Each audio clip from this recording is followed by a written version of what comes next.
Hai, Assalamualaikum. Bertemu lagi bersama saya, Ain Anissa. Okey, ini kita buat sangkar kucing budget by Mr. H. Sangkar kucing rahmah. Sangkar kucing rahmah tapi tengok ni macam tak rahmah ni. Sekarang Mr. H tengah buat apa ni? Kita buat pintu dia. Ni kita buat pintu kucing pintu reban kucing. Ini dia punya kejadian dia. Kita dah Mr. H dah buat dia punya atas zinc, kayu half, bawah ni kita pasang jaring. Dalam ni mozaik tau. Kita tengok depan sikit. Tapi ni mozaik lebihan rumah dulu lah. Tengok. Comel dia tempat kucing kita. Kita tengok daripada belah sini Okay, kita pusing. Ini rebang kucing ni agak besar. Kucing saya setakat ni ada 15 ekor. Seekor lagi dia akan beranak tak lama lagi on the way. Ni Mr. H pun ada buat dia punya toilet kucing kita tengok dekat sikit. Ni boleh angkat tau. Ni boleh angkat. Boleh angkat ni toilet kucing. Nanti kita ajar dia menggunakan tandas ini. Okey. Cantik kan? Ni Mr. H saya yang rajin ni. Kreatif tau. Kebanyakan dekat rumah ni Mr. H saya buat sendiri tau. Nak tempah dia tak boleh. Ini saya punya je. Tengok Mr. H sikit.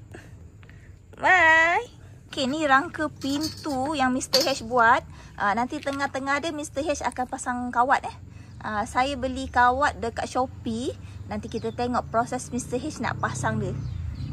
Kreatif tau Mr. H saya ni. Macam-macam dia buat. Dulu buat dapur, buat sinki. Rasa-rasa nak tengok rentetan rumah saya ni, tengoklah saya punya YouTube. Saya ada macam-macam.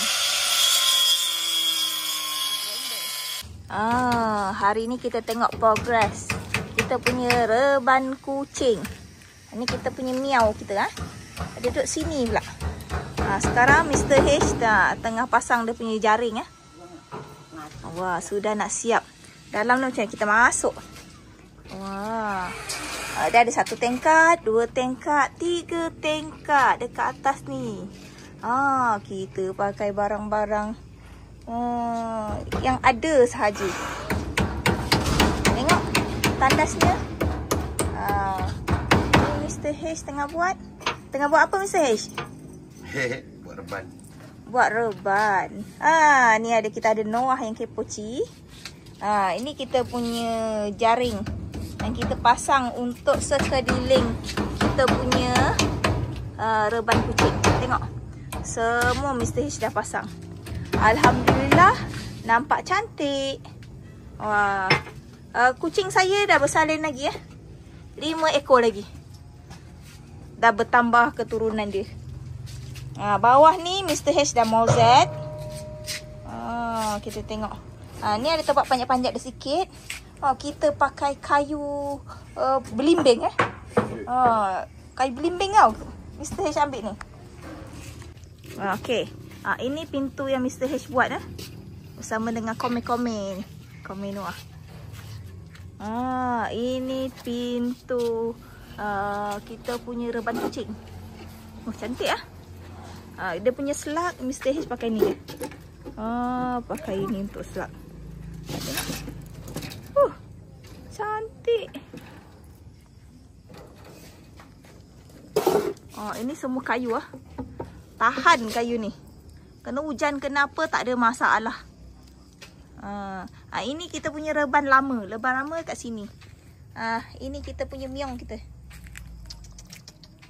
Wait. Kita ada anak dia yang baru bersalin tu. 5 ketul. Kecil-kecil ni. Harap dia membesar lah nanti. Dengan comel-comelnya. Alhamdulillah. Akhirnya siap kita punya reban miau kita.